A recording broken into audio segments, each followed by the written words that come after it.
কিছুই করুক না কেন, আগে নামাজ তারপরে ব্যবসা, আগে নামাজ তারপরে অন্য কিছু। কথা বলেন ঠিক কিনা? তার কারণ হলো নামাজের কথা আল্লাহ পাক রব্বুল আলামিন এই কোরআনে কারীমের মধ্যে ৮২ বার বলেছে। কয়বার বলেছে? কয়বার বলেছে?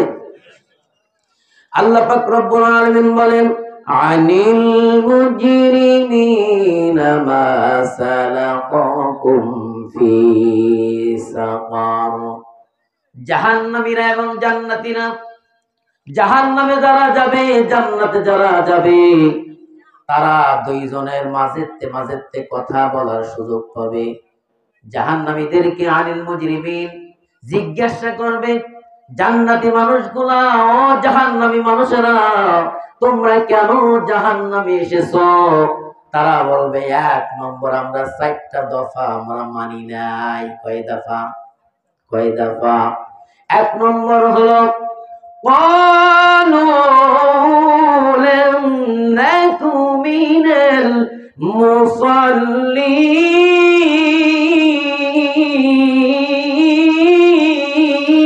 المصلين। ১ নম্বর হলো قالوا لم نك من المصلين, আমরা ১ নম্বর নামাজ পড়ি নাই। কি পড়ে নাই? قالوا لم نك من المصلين, ১ নম্বর কারণ হলো আমরা নামাজ পড়তাম না ঠিক মতো। ২ নম্বর কারণ কি বলুন? কেন আপনারা ২ নম্বর কারণে জাহান্নামে এসেছেন? কারা প্রশ্ন করবে? জান্নাতি মানুষগুলা। কারা? জান্নাতি মানুষগুলা প্রশ্ন করবে। কাদেরকে? জোরে বলতে হবে। জাহান্নামী মানুষদেরকে প্রশ্ন করবে। জান্নাতে যারা থাকবে তারা খুব আরামায়েশে থাকবে, আর ওদেরকে দেখে আফসোস করবে, কেন তোমরা জাহান্নামে আসছো? ১ নম্বর কারণ হলো ক্বালু লাম নাকু মিনাল মুসাল্লিন। ২ নম্বর কারণ হলো ওয়ালাম নাকু নুতঈমুল মিসকিন।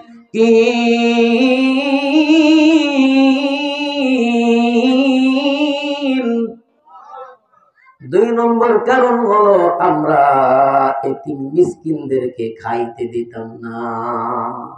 ২ নম্বর কারণ কি? এতিমদেরকে খেতে দিতাম না। ৩ নম্বর কারণ হলো কেন আপনারা জাহান্নামে এসেছেন? ফালাম নাকুন তু'মিল মিসকিন ওয়া কুননা নাখুযু মিনাল খাওয়িদিন ওয়া কুননা নুকাযযিবু বিয়াউমিদ্দিন। আমরা পরকালকে অস্বীকার করতাম। পরকাল বলতে কিচ্ছু নাই। There is no god. আছে না নাই? এমন লোক আছে না নাই? আল্লাহকে বিশ্বাস করতে চায় না। এই কারণে আল্লাহ পাক রব্বুল আলামিন তাদেরকে বিশ্বাস করানোর জন্য সূরাতুত তূরের মধ্যে ৫টা কসম খেয়েছে। ১ নম্বর কসম হলো ওয়াত-তূরি ওয়া কিতাবিম মাসতুর। আল্লাহ বলেন, ও বিশ্বাসীরা, যারা আমাকে আল্লাহকে বিশ্বাস করো না, আখিরাত বলতে কেউ নাই, যারা এই কথা বলো, তাদেরকে আমি ১ নম্বর কসম খেয়ে বলছি, তোর পর্বতের ১ নম্বর কসম কেটে বলছি, তোমরা বিশ্বাস করো। ওয়াত-তূরি ওয়া কিতাবিম মাসতুর। ২ নম্বর কসম কেটে বললেন কিতাবের কসম। কিসের কসম? কিতাবের কসম খেয়ে বললেন। ৩ নম্বর কসম খেয়ে বললেন ওয়ার-রাক্কিম মানশুর।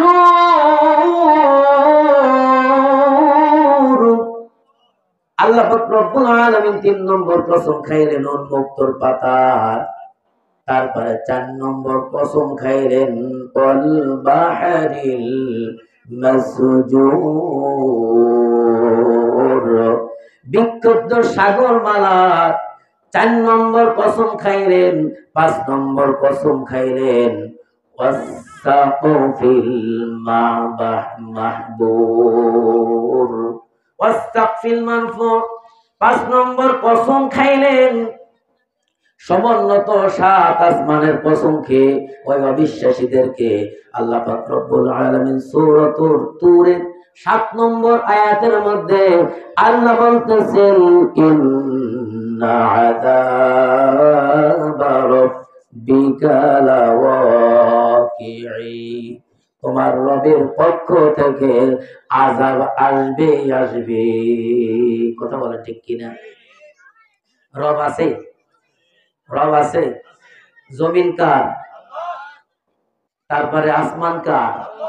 আমরা কার? এই কোরআনটা কার? সৃষ্টি জগতের আইন চলবে কার? এই কোরআনের জন্য, ইসলামের জন্য কোরআনের আইন চলুক এই বাংলাদেশের মধ্যে কারা কারা চান? একটু হাত উঁচু করে আল্লাহকে দেখায় দেন, লিল্লাহি তাকবীর। আপনার কি এই কোরআনের আইন প্রতিষ্ঠিত হোক এই জমিনের মধ্যে চান?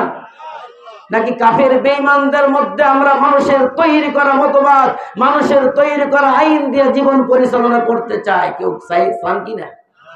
তাহলে আমাদের জীবন যাবে, আমরা জীবন যাবে কোরআনের জন্য, নামাজ প্রতিষ্ঠার আন্দোলন করার জন্য জীবন যাবে, তারপরও পিছপা হব না।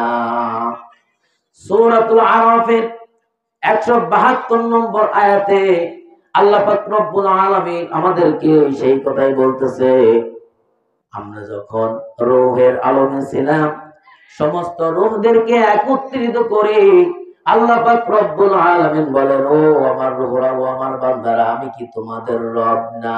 কি না? রব না?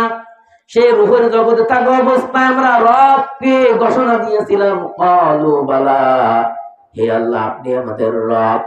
রবের অনেকগুলো অর্থ আছে। 1 নম্বর অর্থ হলো রব মানে পালন কর্তা, রব অর্থ সৃষ্টিকর্তা, রব অর্থ আইনদাতা, রব অর্থ হায়াতের মালিক, মৌতের মালিক। সমস্ত লেজিসলেটিভ পাওয়ারের ক্ষমতা আমার রবের আছে না নাই? সেই রব সূরাত তুরের 7 নম্বর আয়াতে আল্লাহ বললেন, ইন্না আযাব রাব্বিকা লাওয়াকি'উ। বলি আল্লাহু আকবার।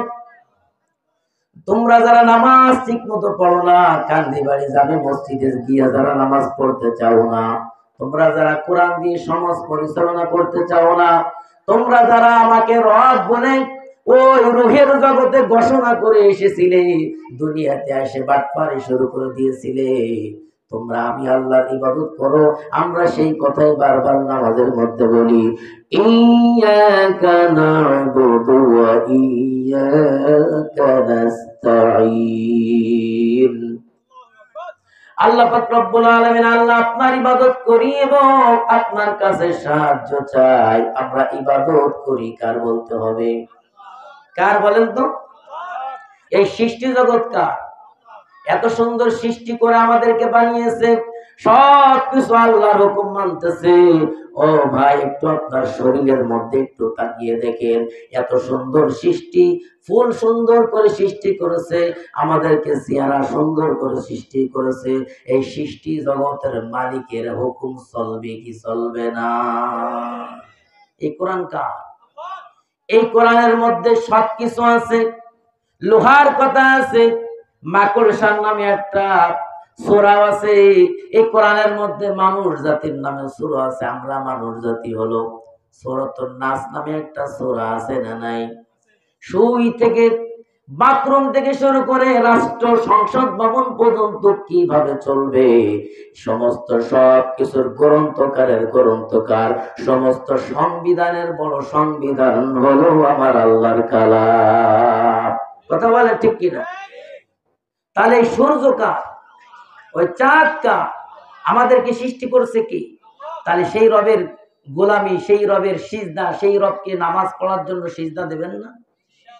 সিজদা পাওয়ার যোগ্যতা তো তারই আছে যে আমাকে খাওয়ায়, যে আমাকে সুস্থ রাখছে, যে আমার হায়াত দিয়েছে, যে আমার মায়ের গর্ভের মধ্যে 10 মাস 10 দিন আমাকে রেখেছে। ফি করারিম মাকিন, আমরা সেখানে সুরক্ষিত অবস্থায় ছিলাম। কি অবস্থায় ছিলাম? আল্লাহ বলে, যারা আমার কথা শুনবে না, শোনো, তোমাদেরকে এমন শাস্তি দিব কবরের মধ্যে, একটানা কবরের মধ্যে 40,000 বছর থাকতে হবে। সেইখানে যদি একবার শাস্তি শুরু হয়ে যায় বাঁচতে পারবা না। ফাসবিরু আও লা তাসবিরু সাওয়াউন আলাইকুম ইন্নামা তুজজাউনা মা কুনতুম তা'লামুন। এত আস্তে জোরে বলে আল্লাহু আকবার। আল্লাহ বলে, বান্দারে, আমি আল্লাহ যদি আমার কহার নামের নাম দিয়ে তোদেরকে শাস্তি দিয়ে শুরু করে দেই, সেই শাস্তি তুমি ফাসবিরু আও লা তাসবিরু, তুমি ধৈর্য ধরো আর না ধরো সমান কথা। আমি আল্লাহ তোমাকে 40,000 বছর পর্যন্ত কবরের মধ্যে শাস্তি দিব। নাউজুবিল্লাহ। তাহলে 6টা 5টা